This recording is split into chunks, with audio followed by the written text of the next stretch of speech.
اسمها غادة عادل إبراهيم فرج صدقي. اتولدت في ليبيا ومامتها توفت وهي في اللفة. أما مجدي الهواري فراجل صعيدي من قنا، والقدر جمع بينهم في القاهرة. حبوا بعض من أول نظرة واتفصلوا بعد 20 سنة جواز ونص دستة أطفال.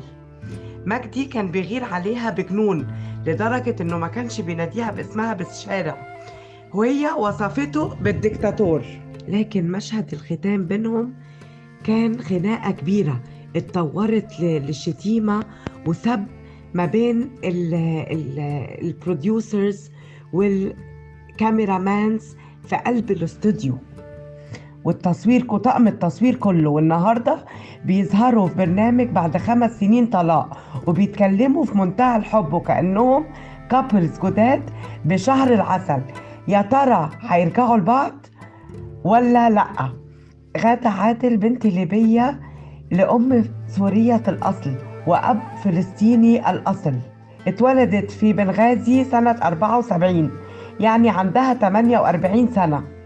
لحد ما اتخرجت في المعهد عاشت في بنغازي، بنت أخت شمس البارودي وبنت خالها ريم البارودي. مجدي الهواري وافق مجاملة لصاحبتها، وطبعا لما شافها نسي نفسه من الإعلانات، ونسي نفسه من كتر ما هي حلوة وجميلة. فضل يغازلها ويقول لها عينيكي حلوة. لما نزلت مصر بعد التخرج صاحبتها اقترحت عليها إنها تبقى نجمة إعلانات، فعرفتها على المنتج مجدي الهواري.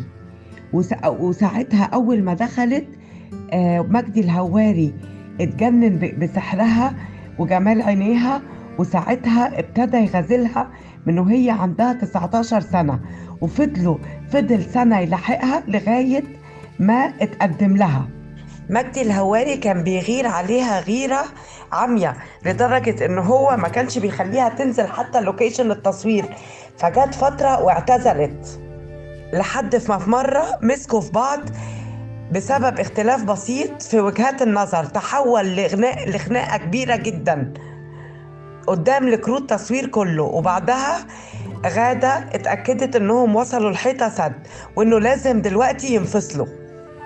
وأول مرة مجدي يوافقها الرأي وساعة شيطان فعلا اتطلقوا.